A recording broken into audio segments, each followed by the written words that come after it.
J'ai plus froid aux pieds. J'ai eu mal, même en ce moment, j'ai une partie de mes orteils que j'ai perdu la sensation.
Je sais même pas par où commencer. Je suis à la fois excitée, stressée depuis que je me suis planifié cette Winter Expedition qui va avoir lieu dans les prochaines 24-48 heures. On dirait qu'il y a comme une partie de moi qui est comme What the fuck are you doing aussi? Pourquoi tu te mets dans des situations de même? Puis l'autre partie de moi qui est comme Yeah, on sort de notre zone de confort. Fait que c'est comme ces deux petites voix-là qui se sont battues toutes dans les derniers jours dans ma tête parce que, en fait, je m'en vais faire du camping d'hiver seule dans le Mont-Valin, qui est un endroit qui a l'air absolument magnifique. Ça faisait longtemps que c'était sur ma bucket list. Ça va être ma plus grosse Winter Expedition jusqu'à ce jour parce que je n'ai jamais fait de camping d'hiver 100% seule, sauf une fois dans ma cour arrière.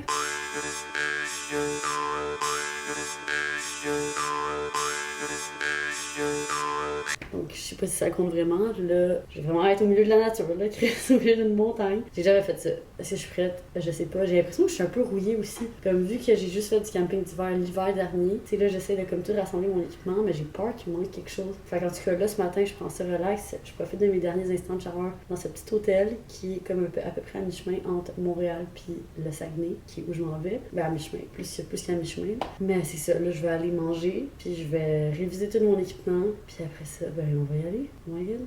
What the fuck? Qu'est-ce que je fais? Pourquoi je fais ça? Je sais pas. Mais je suis ici.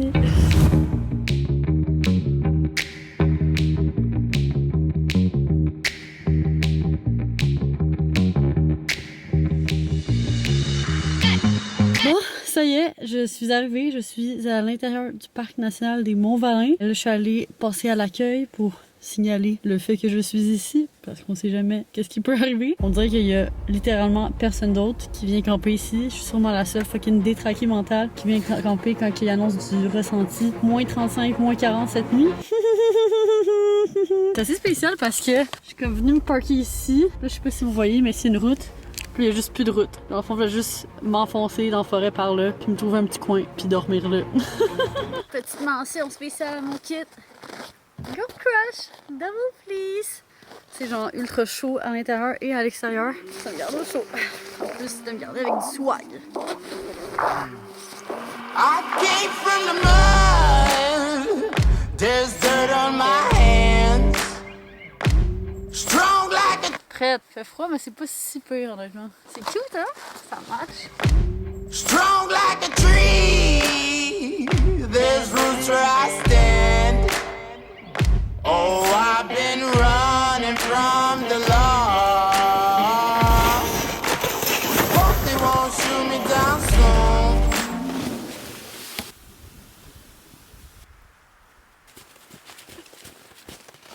La patience. Patience is key.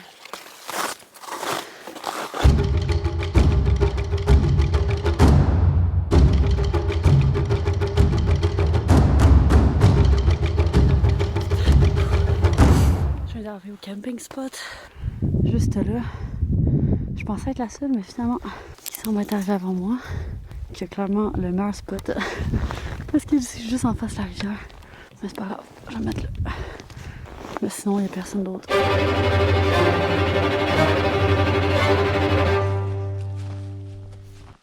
Ok, mon trou est tapé.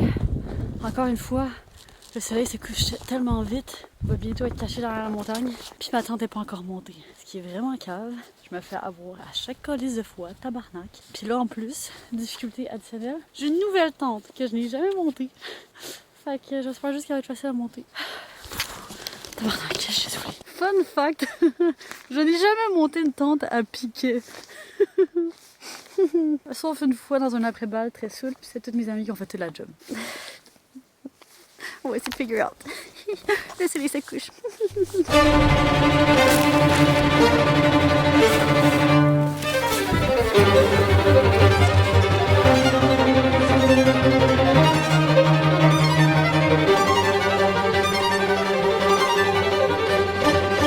Je pensais que les gens ils disaient que c'était tough monter une tente, mais Chris, tu fais juste prendre les piquets, puis tu rentres. Ben, fuck, je retire ce que je viens de dire. Je me suis foirée. Ah, la vieille conne. Oh my god, ma tante a l'air de rien live. J'ai entièrement fuck up. Faut juste que je la défasse au complet, puis que je recommence du début. Parce que c'était vraiment pas comme ça. Shit, puis il commence à faire noir, tabarnak!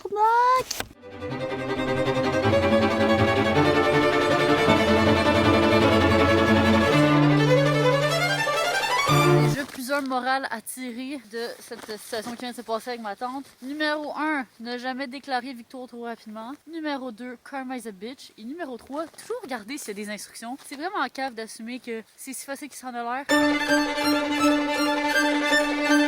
Tente construite, mais on ne déclare pas victoire trop tôt parce que faut que c'était l'intérieur de la tente maintenant. J'ai absolument aucun souvenir de comment cette affaire se gonfle.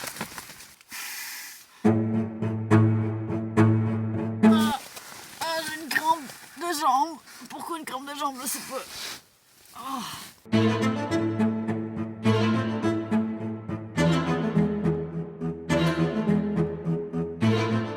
Oh my god, les deux sont tellement gelés.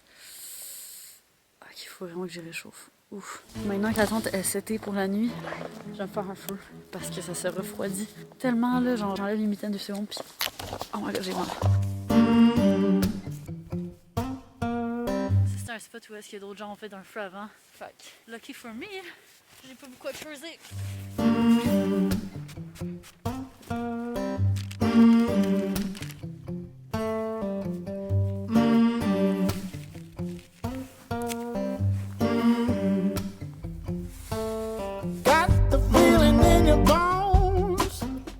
Je suis bien rendu une queen du fire. Je l'ai faite en une shot. Yeah!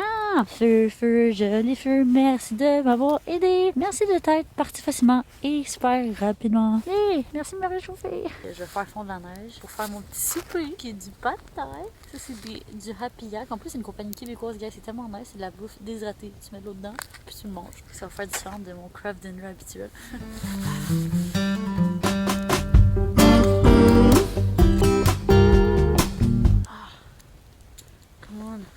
Et ça, c'est pourquoi on amène toujours des allumettes.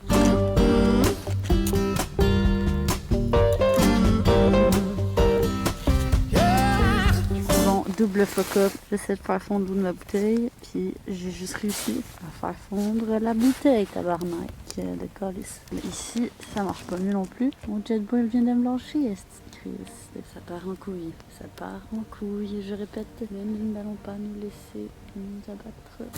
Oh my god, mon eau à bout. Mon eau à bout, I repeat. I got it. I made it work. Le concept, c'était juste à mettre l'eau bouillante dans le sac. Puis là, tu laisses chiller ça pendant 20 minutes. Puis après ça, ça devient mangeable. C'est quand même très bien fait.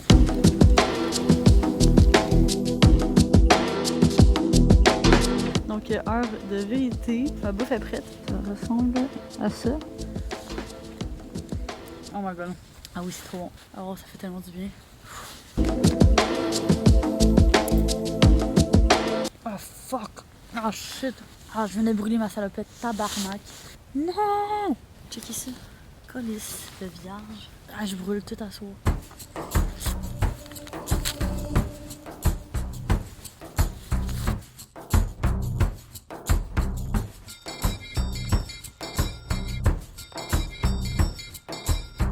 Une moitié qui est congelée.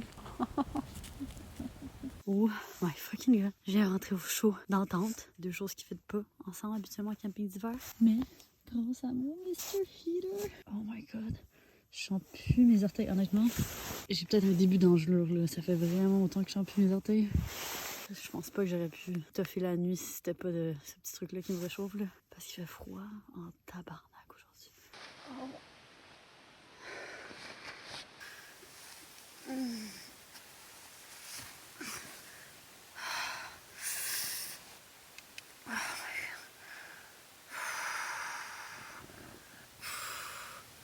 J'ai rarement eu mal de même après avoir eu froid.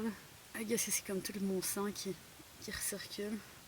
Colissement désagréable. Winter camping, hein? Oh my god. Fait que sur ça, j'essaie de dormir puis lire mon livre.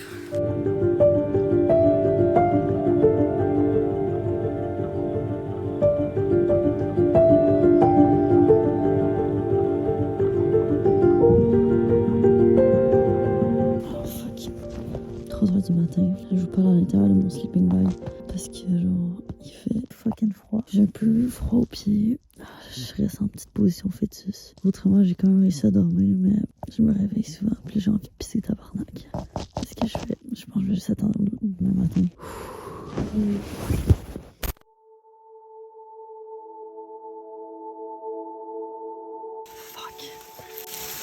My life, je vais me réveiller. Puis je pense que le Mr. Heater il est complètement gelé. Toute la tente est entièrement gelée. Ah, ça va être vraiment difficile de tout pack mes shit au froid là. Fuck.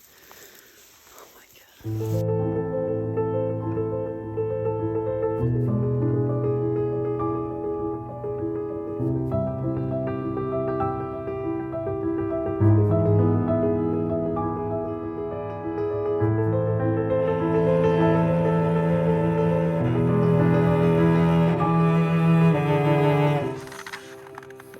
Fucking breakdown sur moi. Tout mon fucking gear me lâche. Tout est gelé. Tout est congelé. Je suis congelée. Toutes mes batteries me lâchent. Même tantôt, je suis broyante tabarnak. J'essaie de faire cette fucking vidéo. Ça fait un petit encore. Puis mon sel m'a lâché. Je me mets dans cette souffrance pour faire une shot de drone. Tabarnak, le drone ne marche pas. Tabarnak. Là, faut que je fasse le rendu de 10 km, mais genre, je suis un bloc de glace en ce moment. Mes chats sont juste la fucking glace. Mes batteries aussi, genre, j'ai tout fait pour les garder au chaud.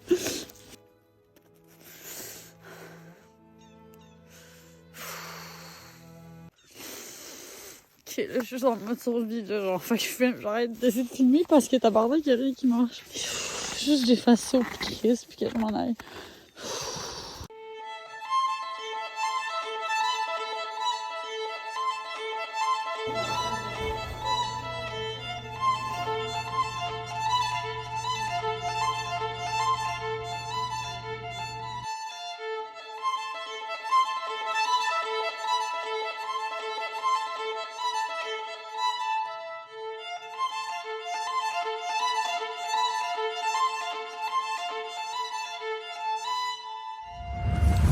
Alright, donc je me suis réchauffée, rechargé les batteries dans tous les sens du terme. J'ai rechargé toutes mes batteries de caméra, drone, toute la patente. Moi, physiquement, parce que ce matin, je vous le dis là, ça allait calissement pas. J'ai su d'ailleurs que ressenti cette nuit, ça l'a pas mal frôlé le moins 40. Fait que ça explique beaucoup de choses. Ça explique pourquoi toutes mes shit étaient complètement congelées cette nuit. Bref, là ce matin, ben je fais une randonnée de 10 km à peu près dans la vallée des fantômes.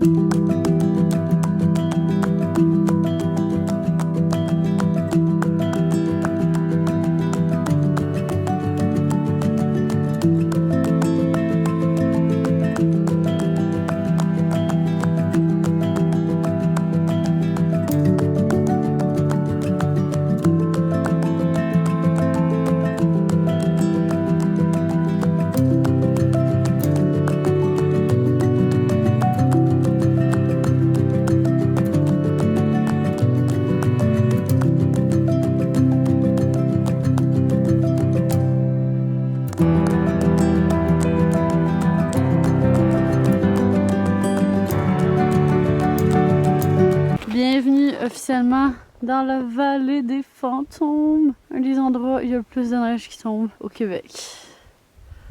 Wow.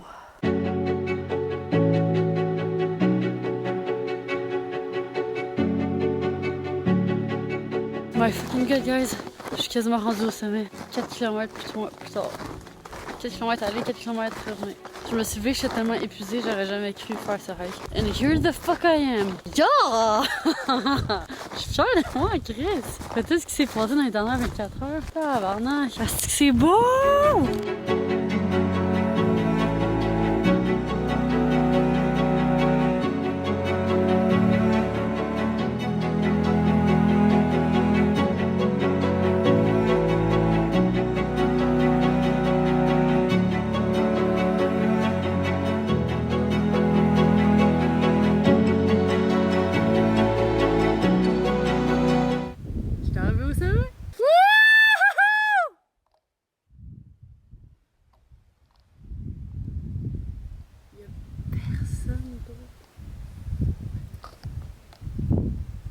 À 984 mètres d'altitude.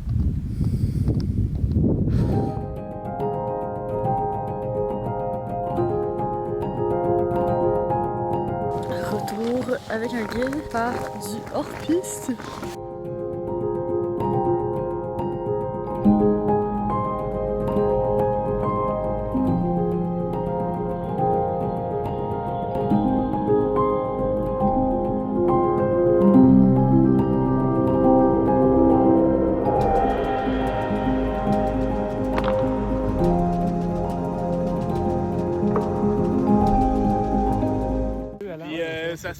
Ça se peut que ça fasse rien, là. Je vous avertis, là. Les fantômes, c'est super incertain, là. Fait qu'elle peut sauter puis qu'aller jusqu'aux genoux, comme on peut la perdre. Ok. Ouais, vas-y. Oh! Oh my god! Ah mon dieu! Oh my god, elle est tellement profonde! Tu l'aides pas, là. Oh! Non, c'est pas une et voilà! Ah, et voilà! Oh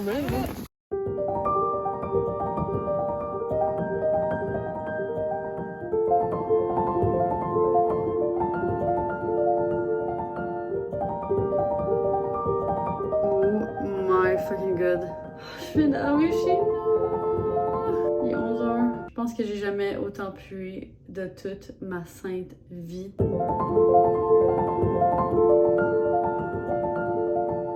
Quand je repense à l'expédition de ce week-end, on dirait la première soirée s'est super bien passée, puis la deuxième partie de l'expédition s'est super bien passée aussi, mais je reste un peu fripée de mon matin. C'était l'enfer parce que j'ai foncé dans mur par-dessus mur, par-dessus mur, imprévu par-dessus imprévu. Juste fait tellement froid que tout ce qui aurait dû marcher fonctionnait pas. Fait que j'essayais juste de sortir de mon sleeping bag, le zipper était congelé. J'essayais de mettre ma salopette, la salopette est congelée dans une position bizarre. Fait que ça faisait en sorte que je devais me battre avec chaque chose. J'arrive pour prendre ma caméra avec les batteries qui étaient dans mon sleeping bag qui étaient censées être chaudes.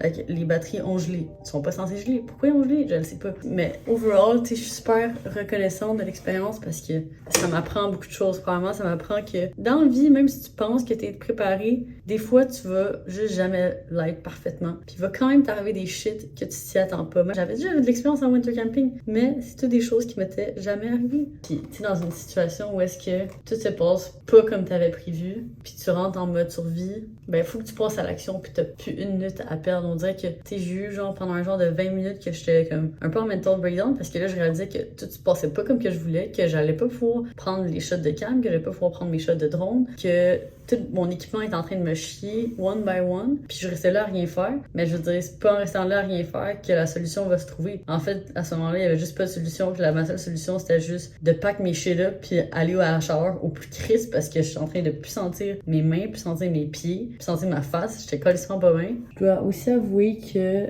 cette expédition m'amène à me questionner. J'avais comme ambition cette année de faire une plus grosse expédition dans le cercle arctique ou antarctique, quelque chose d'un peu plus intense. Puis honnêtement, je me rends compte que c'est carrément difficile. Je me sens pas prête. J'ai peur. Je doute de moi, je doute de mes capacités à faire une expédition plus intense.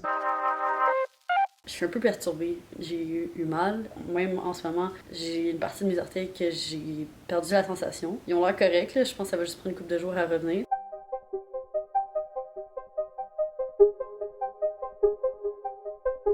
Puis Puis c'est ça que je trouve assez spécial, c'est que dans la vie, je suis tout le temps là à essayer de me dire what's next, c'est quoi la grosse prochaine affaire qui va m'amener de l'adrénaline, qui va me faire sentir vivante, qui va me faire sortir de ma zone de confort. Peut-être que j'essaie trop déjà de passer une prochaine étape de ma vie parce que j'ai hâte de faire plus des grosses expéditions, mais comme, ça fait même pas un an que le bus est prêt, puis j'ai encore plein d'expéditions juste avec le bus à vivre, puis là, j'ai l'impression que j'essaie peut-être trop de me sauter dans un autre chapitre ou dans d'autres types d'aventures alors que j'ai pas encore vécu tout ce que j'avais à vivre. Fait que c'est ça, je suis comme grosse remise en question, honnêtement. Puis c'est ça, c'est aussi que je sais pas si j'ai ce que ça prend en ce moment pour aller dans le grand froid puis passer juste des journées et des journées à moins 35, moins 45, essayer de documenter ça. Pour être vraiment honnête avec vous, comme juste hier, là, je suis arrivée au bureau Gros Crush, puis là, les filles étaient comme « Puis ça s'est passé comment ton expédition? » Puis là, je me mets à leur raconter, puis je me mets juste à pleurer, comme... Il y avait des parties de fun, mais don't get me wrong, le lot a été tellement lourd que je suis genre... Ça m'a frippé. Je pense que j'étais surtout aussi déçue que ça se passe pas comme que je le souhaite, parce que c'est sûr que oui, j'ai vu l'expédition pour le trip de vivre l'expédition, mais je la vis aussi dans l'objectif de créer un genre de mini-documentaire que j'appelle mes vlogs, que c'est un mini-film de qualité, d'une manière, d'une vision que j'ai en tête. Fait que si je réussis pas à exécuter cette vision-là, c'est sûr que je suis en tabarnak après moi-même, tu sais. Fait que je pense que c'est comme un mix de tout ça. Aïe, ok, ça fait déjà tellement longtemps que je parle, puis cette vidéo doit déjà être tellement longue, mais je voulais vous partager un peu mes craintes, puis mes incertitudes. Tu sais, quand que je publie mon contenu final, je pense que c'est facile d'avoir l'air de quelqu'un qui est fearless. Je pense que souvent, je suis fearless souvent, mais j'ai des fears aussi. Puis genre, de dire, on dirait qu'en ce moment, après cette expédition, je me sens comme une petite... Je me mets en petite pouille sur moi, puis je suis comme... Je suis juste une petite fille. J'ai peur. Je suis pas capable de tout faire, finalement. Mais j'ai juste 22 ans. J'ai encore crissement pas mal d'années de motivation puis de temps devant moi pour vivre des expéditions crissement fucked up. Fait que peut-être que pour une fois, je devrais plus prendre mon temps. On va voir. On va voir là-dessus. Bye. Merci d'avoir suivi cette expédition. Puis merci d'avoir suivi ce genre de petite thérapie qui était pour moi cette fin de vidéo. Laissez moi ce que vous en pensez. Puis j'espère que vous ne serez pas en crise que cette saison-ci des Winter Expedition soit écourtée si jamais je prends la décision de ne pas aller de l'avant cette année avec ça. Bon, bye!